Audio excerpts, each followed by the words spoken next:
Dès l'apparition des aéroplanes, les pilotesses s'étaient désignées pour parler de ces nombreuses femmes déjà très médiatiques qui osaient se lancer dans cette expérience. Elles ont décliné un temps, mais reviennent en force aujourd'hui. Ce mouvement propage un nouveau souffle pour inciter les jeunes femmes à faire carrière autant aéronautique que spatiale.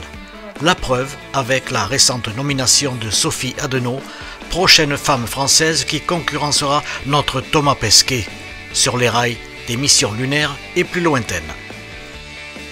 Anaïs, Oriane et Erin, bonjour. Alors vous êtes des étudiantes en première année chez Sup Aéro. Alors, Sup Aéro, c'est une école d'ingénieurs qui est située à Toulouse, spécialisée dans l'aéronautique et l'aérospatiale. Donc, c'est en fait le leader mondial des écoles d'ingénieurs en termes d'aéronautique. Mais on peut aussi y faire de nombreuses disciplines qui n'ont rien à voir avec l'aéronautique, mais qui sont toujours des disciplines qui sont exigibles pour l'ingénieur.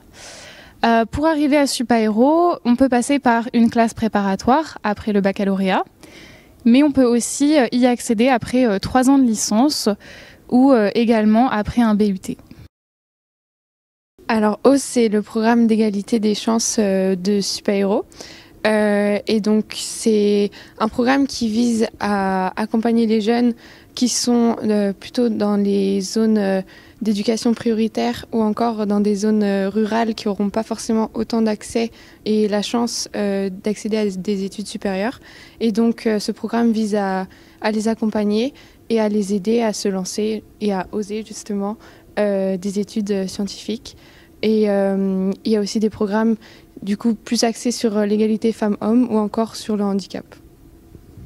Alors Erin, je crois que vous avez une particularité, vous avez postulé et vous êtes sélectionné pour un stage qui se trouve en Utah ou en Arizona. Expliquez-nous brièvement de quoi s'agit-il? Alors oui, en fait c'est un projet en collaboration avec le club Mars de l'ISAE Sup Aéro, donc qui est mené par les étudiants et ça s'appelle la MDRS, donc Mars Desert Research Station.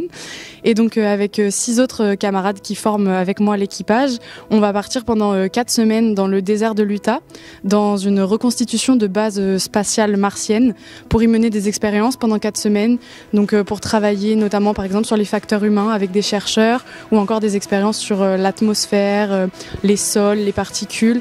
Donc le but ça va être de tester du matériel, de recueillir des données en faisant des expériences. Donc j'ai beaucoup de chance de participer et je suis très fière de participer à ce projet.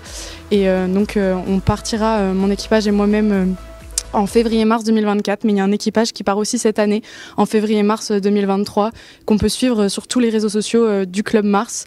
Il y aura des posts tous les jours pour détailler leurs activités et toutes les expériences qu'ils vont mener. Alors, je ne sais pas si vous le savez, vous avez quand même dû vous documenter. Vous savez que vous allez vivre là-bas dans des conditions extrêmes. C'est-à-dire que les sorties extra, non pas véhiculaires, mais sous un dôme, vous aurez un scaphandre et tout ce qui va avec, c'est ça ? Alors exactement, en fait la station c'est un espèce de grand dôme avec plusieurs labs, plusieurs zones. Donc il y a notamment une zone pour le botaniste avec de quoi faire pousser des plantes pour qu'on puisse manger autre chose que de la nourriture lyophilisée pendant 4 semaines. Il y a tout un grand télescope où l'astronome va pouvoir mener un grand projet, un espèce de garage avec plein d'outils pour que l'ingénieur de bord puisse nous réparer toutes nos bêtises pendant le mois. Mais dès qu'on va sortir de la station, on sera évidemment avec des scaphandres, des masques. Le but c'est vraiment de simuler au maximum la vie martienne. C'est ça, l'objectif principal de notre mission, c'est vraiment la simulation, de pouvoir mener des expériences comme si on était réellement sur Mars. Donc tous les paramètres sont étudiés pour qu'on puisse vraiment être en immersion totale. Imaginez, ça va être une expérience pour vous. Imaginez-vous peut-être 30 ans après, vous seriez sur la Lune, cela vous servirait ? Alors évidemment, c'est une expérience qui est très enrichissante pour que ce soit collectivement, on va apporter vraiment quelque chose à la science en faisant des expériences là-bas, mais aussi personnellement, c'est très enrichissant, c'est une expérience qui est vraiment très riche, qui n'a, pas de prix quoi. Je sais pas comment le dire, mais vraiment c'est très utile et personnellement c'était vraiment un rêve et je suis très très contente de pouvoir le réaliser. Mais Oriane, vous avez commencé, vous allez terminer. Quels sont vos objectifs? Puis ensuite, vous aussi, vous autres? Alors pour le moment, pour moi, c'est assez flou dans ce que je veux faire dans ma carrière. Je ne sais pas encore si je serai réellement ingénieur ou non. J'espère que Sup Aéro me guidera quand même sur la voie de l'ingénierie. J'avoue que je n'ai pas encore la réponse aux questions que je me pose quant à mon orientation.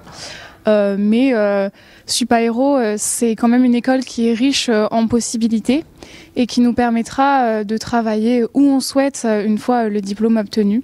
Donc je me fais pas trop de soucis par rapport à ça. En tout cas, on y apprend des choses qui sont très intéressantes.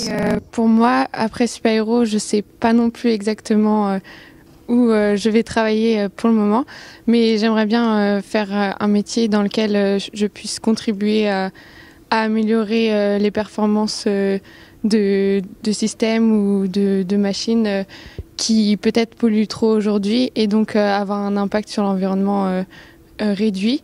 Après, est-ce que ce serait se spécialiser directement dans un milieu qui traite de l'énergie directement ou un milieu plus général dans lequel on incorpore cette dimension? Je ne sais pas encore. Bon, alors pour vous, la question ne se pose pas. Je crois que vous avez un univers tout tracé, n'est-ce pas? Oui, vraiment, mon rêve, c'est le spatial et le rêve ultime serait évidemment de suivre les pas de Thomas Pesquet et de Sophie Adno qui sont aussi passés par Supaéro. Tous les métiers qui toucheront au spatial me plairont et évidemment, j'aimerais aussi beaucoup incorporer la dimension environnementale dans ces métiers-là parce que je pense que c'est vraiment l'avenir et on en a vraiment beaucoup besoin. Moi, j'ai 20 ans. J'ai 20 ans également. 19, mais bientôt 20. Ok, donc la vingtaine, parfait. Un avenir tout tracé, je le souhaite pour vous. Merci beaucoup, mesdemoiselles.